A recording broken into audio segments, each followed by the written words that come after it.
आज जो है हमारे साथ जो है बीसीए के स्टूडेंट जुड़ चुके हैं और इसकी समस्या क्या है टोटल पहलू पर जो है आज हम बात करने जाएंगे।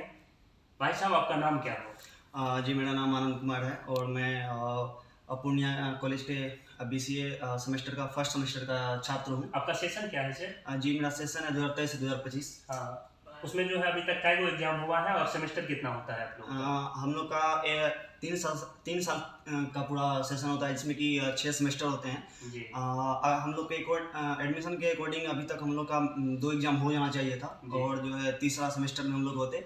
लेकिन आप इससे शिक्षा व्यवस्था की, हमारी यूनिवर्सिटी की लापरवाही कहिए या फिर सिस्टम की जो लचर व्यवस्था है, आप उसे बताइए। इन सबको अगर देखिए तो हम लोग का अभी तक एक सेमेस्टर का भी एग्ज़ाम नहीं हुआ है और हम लोग का जो है अभी बहुत दिनों से, लगभग 2 महीनों से जो है कॉलेज बंद है। हम लोग को जो है इस वजह से जो है पेमेंट करने के बाद भी 12,000 रुपया हम लोग का पेमेंट है, करने के बाद भी जो है हम लोग को अलग से क्लास करना पड़ रहा है, ऑनलाइन लेना पड़ रहा है। हम लोग के कॉलेज में हर एक सुविधा होने के बाद भी हम लोग को अलग से सब कुछ करना पड़ रहा है। तो इसे कह सकते हैं आप शिक्षा व्यवस्था की जर्जर स्थिति।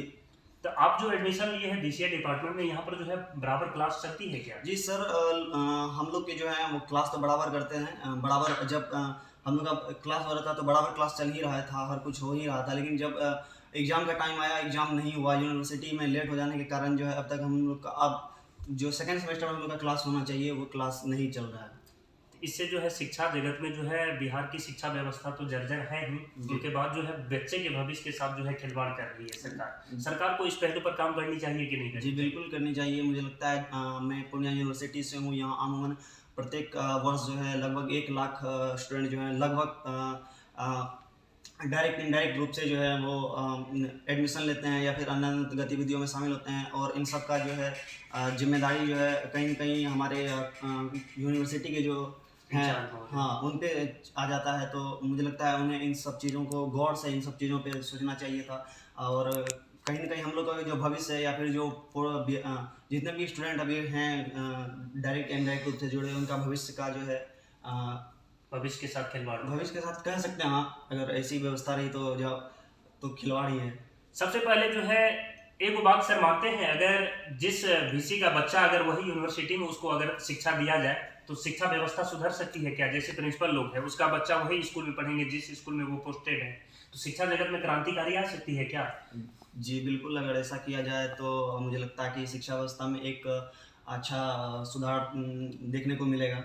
क्योंकि पूरे बिहार में यही स्थिति है। अगर देखने के प्रयास करते हैं तो होता क्या है कि जितने भी हमारे जो है यूनिवर्सिटी के प्रोफेसर लोग हैं, उनके बाद जो है जो भी हमारे बीसी लोग हैं, अपने बच्चे को जो है any other country and any other state में पढ़ाते हैं। वहाँ की शिक्षा व्यवस्था इसीलिए सुदृढ़ तरीका से चलती है सर। प्राइवेट संस्थान में, सरकारी स्कूल में सर पढ़ाना सब चाहता है, लेकिन अपने बच्चे को जो है उस स्कूल में नहीं पढ़ाना चाहता। क्या हकीकत है कि नहीं? जी बिल्कुल हकीकत है। सरकार को इस पहलू पर काम करने की जरूरत है कि जी नहीं? बिल्कुल मुझे तो लगता है एक ऐसा नियम लाना चाहिए कि जो टीचर जिस स्कूल से में पढ़ा रहा है उसके बच्चों को या फिर उसके बच्चों को उसी स्कूल में पढ़ना होगा, ऐसा कुछ कानून लाया जाए। मुझे लगता है इससे शिक्षा व्यवस्था में कुछ क्रांतिकारी आ सकता है। हाँ, सुधार आएगा। बिहार की शिक्षा जगत में देखते हैं सरकार जो है संज्ञान लेते हुए जो है इस बीच में जो काम कर रही है, सबसे पहले जो है हम सरकार से गुजारिश करेंगे कि बिहार के जो भी कॉलेज हैं एवं जो भी संस्थाएं हैं, जो भी 11th 12th चाहे अंडर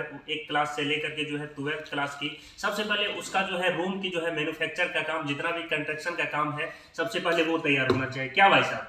जी जी। अगर बच्चे को सुविधा नहीं मिलेगा, वहां पर पंखा की व्यवस्था नहीं रहेगी, तो सर क्लास कैसे चल सकता है? सबसे पहले जो है इस पहलू पर काम करनी चाहिए। पूरे सरकार को जो है इस पहलू पर काम करना चाहिए। बहुत बहुत आभार, तमाम लोगों को धन्यवाद।